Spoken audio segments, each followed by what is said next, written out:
Here comes your April 2024 cannabis compliance update. What's going around the United States when it comes to hemp and cannabis regulations?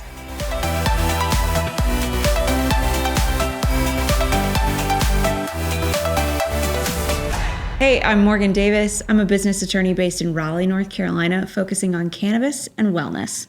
Let's talk about how to keep your business protected and thriving. One of the toughest things about being a business in the cannabis or hemp space these days is how you have a national brand, how you have a product that can sell in all 50 states. Non-compliance or a failure to understand those regulations is not an option anymore. Enforcement is real these days. So I now do a monthly update on what has happened in the last 60 days that affects your hemp and cannabis business. Let's get started. First up, South Dakota. We talked about this in March.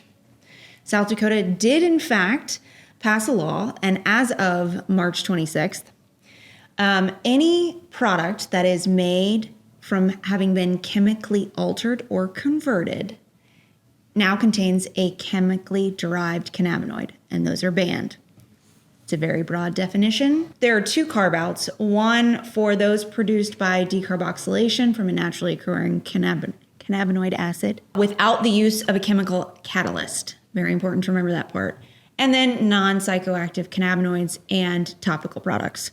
So if your product is made through decarboxylation, if it contains non-intoxicating cannabinoids, or it's a topical, you don't have to worry about this. For the rest of us who are making money from intoxicating hemp products, South Dakota is now a problem to try and navigate, as most products in the market these days are made by chemical conversion of some kind.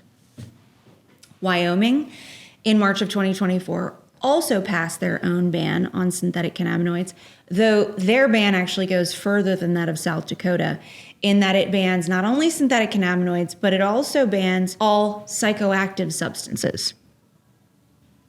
So, like everything, basically. That doesn't go into effect until July 1, 2024, but be aware Wyoming is no longer a friendly state for these products under the law.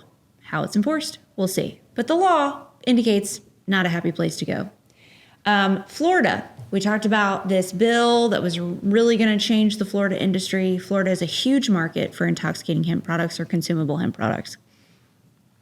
The bill passed both houses and is waiting to either be signed by the governor or vetoed by the governor, or in my reading of the Florida Constitution, if a certain amount of time passes, it becomes law no matter what.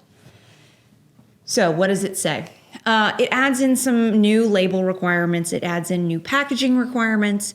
It also adds in a 5 milligram cap per serving and a 50 milligram cap per bag. So for all you high milligram products out there, Florida, come October 1, 2024, will no longer be an open market to you. There's an interesting thing also that happens in Florida where they change it from 5 milligrams or 50 milligrams by dry weight to wet weight, which is a tip to the beverage industry. Florida is going to become a very friendly beverage market. Arizona. So the Attorney General from Arizona sent out a guidance memo that said it was mostly targeted at Delta 8 products. And it talked a lot about synthetic cannabinoids and a lot about the fact that the Arizona hemp statute does not mirror the federal statute, which is true, and that Arizona intentionally wrote their hemp definitions to be much more narrow than the federal definitions. Now, from 2018 to, now, 2024, the Arizona market has flourished, and there's tons of hemp products in the Arizona market. So this is really the first time we've seen them try and dial that back or claim the fact that they intended to severely limit it. Specifically, what they say is, what the AG says is, we have a regulated cannabis market, which is true. They have both a recreational and a medical cannabis market. And our intention was to keep impairing substances of cannabis made from cannabis in those markets. And anything that's non-impairing can be sold outside of that market, but everything else that's impairing, it was meant to be kept there.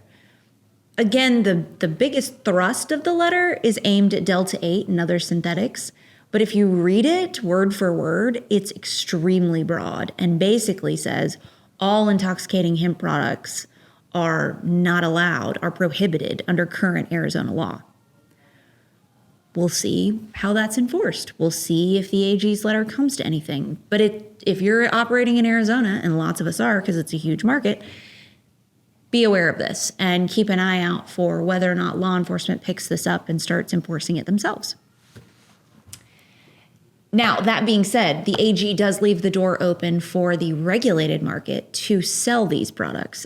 She says she doesn't encourage them to, as there's no standards and we don't know how good they are, et cetera, but acknowledges that there is no prohibition on the regulated market from selling these products.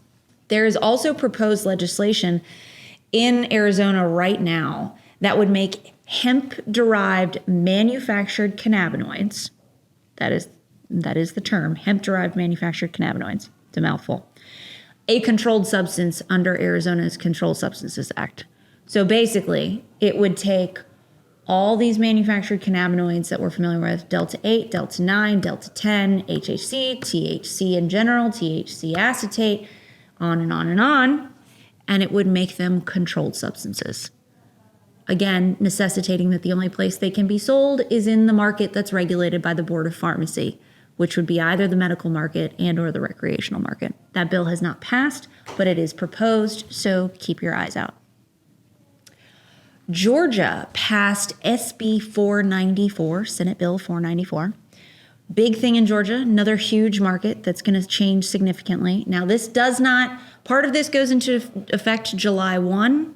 The biggest part of that will affect retailers in Georgia is that as of July 1, you cannot sell consumable hemp products within 500 feet of an educational institution that serves children from pre-K to 12th grade. That's the biggest factor there. There are others, but that's the biggest one. Yeah. The rest of it, most of the rest of it, goes into effect October 1, and that includes no longer being able to sell these products to people under the age of 21. It adopts a total Delta 9 THC limitation on all products. If you're wondering what that means, go see my other video on total THC standards. You will have to obtain a certificate of analysis for all products within the last 12 months. So if you have a COA on your product and you put it on your website, it better have been obtained in the last 12 months, and it has to be obtained through a certified lab, and certified is defined in the statute. So all these products I see out there these days that have a COA from a year and a half ago, that's not going to fly anymore. It establishes a licensing structure for growers, manufacturers, wholesalers, and retailers. So basically, everybody's going to have to get a license, and everybody's going to have to abide by the regulations created under this statute by the commission, which are forthcoming. Those are the major changes in SB 494. Again, most of it doesn't go into effect until October 1, but if you are currently selling products in Georgia, you should be aware and start pivoting. That's our update for April 2024. Stay tuned next month for the next 60 days and what is important to you and your business.